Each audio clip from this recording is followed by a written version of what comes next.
बिहार में जिस सीट ने आरजेडी सुप्रीमो लालू प्रसाद यादव को पहचान दी, उसी सीट पर उनके एक और वारिस की सियासी पहचान की अब अग्नि परीक्षा है। लालू प्रसाद यादव की 9 संतानों में से एक रोहिणी आचार्य 9वें नंबर पर है और पहली बार सियासी मैदान में अपनी किस्मत आजमा रही है। जनता का मूड बदलाव का मूड है। इस बार जनता पागल हो गई है कि इतना झांसा देता है, लोग इतना झांसा दिया, लोग 2-2 करोड़ रोजगार, हाँ स्पेशल पैकेज बिहार को, महंगाई इतना महंगाई बढ़ा 15-15 लाख, सबको इंतजार कर रहा है कि कब देंगे ये। 1.5 साल पहले पिता को किडनी का दान देकर रोहिणी सुर्खियों में आई थी। अब सवाल उनके पॉलिटिकल कैरियर का है। लालू प्रसाद यादव के लिए ये साख की लड़ाई है, बेटी को जीत दिलानी है, लिहाजा वो खुद सारण के अखाड़े में प्रचार के लिए उतर गए हैं। देखिए, सारण ये वही लोकसभा क्षेत्र है जहां से बिहार के पूर्व मुख्यमंत्री लालू यादव चुनाव जीतकर संसद में जाते थे। ये वही अखाड़ा है जहां से लालू यादव ने संसदीय जीवन की शुरुआत की। अब वहां पर खुद उनकी छोटी बेटी रोहिणी आचार्य इस बार चुनाव लड़ रही हैं, तो कहीं ना कहीं सारण सीट इन दिनों सबसे ज्यादा हॉट सीट बनता नजर आ रहा है। लालू प्रसाद यादव छपरा में कैंप कर रहे हैं। आरजेडी कार्यकर्ताओं का जोश आसमान पर है। लालू यादव जिंदाबाद के नारे लग रहे हैं। इस सीट से लालू का 56 साल पुराना नाता है।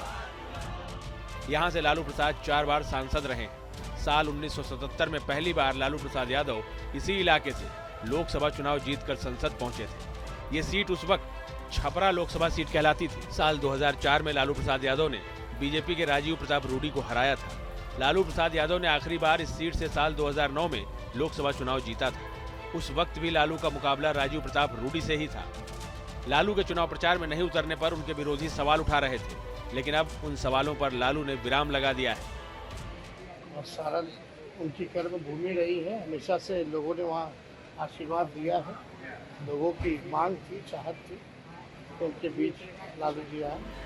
कभी सिंगापुर में शांति से जिंदगी बिता रही रोहिणी आचार्य तपती दोपहरी में अब पसीना बहा रही है। भले ही वो उम्मीदवार हो, लेकिन इस सीट पर उनके पिता लालू प्रसाद ही चेहरा और सहारा है। लालू प्रसाद यादव बेटी के लिए खुद मैदान में उतर चुके हैं, लेकिन सारण में मुकाबला आसान नहीं है। बीजेपी के दिग्गज और पूर्व केंद्रीय मंत्री राजीव प्रताप रूडी से टक्कर है। रूडी साल 2014 से लगातार इस सीट से सांसद है। 2014 में रूडी ने रोहिणी की मां राबड़ी देवी को हराया था।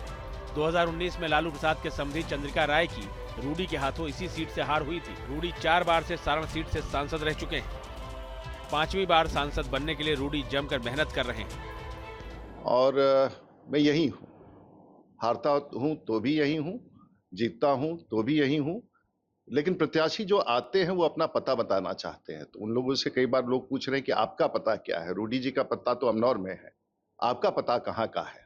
तो शायद ये पता का ही इस पर राजनीति है। और फिर एक बार स्पष्ट करना चाहूंगा कि जो प्रत्याशी जिनके बारे में आप चर्चा कर रहे हैं, वो प्रत्याशी मात्र मुखौटा है, चेहरा है। प्रत्याशी तो यहाँ लालू प्रसाद यादव है। और जब जब हम लोग छपरा जीतते हैं तो बिहार जीतते हैं, और बिहार जीतते हैं तो देश जीतते हैं। वैसे सारण का जातिगत समीकरण भी लालू फैमिली के लिए आसान नहीं है। सारण सीट पर यादव वोटर्स की आबादी करीब 25% है। इसके अलावा राजपूत वोटरों की तादाद भी करीब 23% है। इस सीट पर बनिया वोटर्स करीब 20% है और मुस्लिम वोटर भी 10% से ज्यादा है। यानी इस सीट पर लड़ाई कांटे की है। बड़ा सवाल रोहिणी आचार्य का है। क्या रोहिणी की सियासी लॉन्चिंग सफल होगी? क्या लालू की तरह रोहिणी पर सारण की जनता भरोसा जताएगी, या फिर रोहिणी का मीसा भारती वाला हाल होगा? पिता की तमाम कोशिशों के बावजूद मीसा लगातार 2 बार से चुनाव हार रही है। पटना से उत्कर्ष कुमार के साथ टीम न्यूज़ नेशन।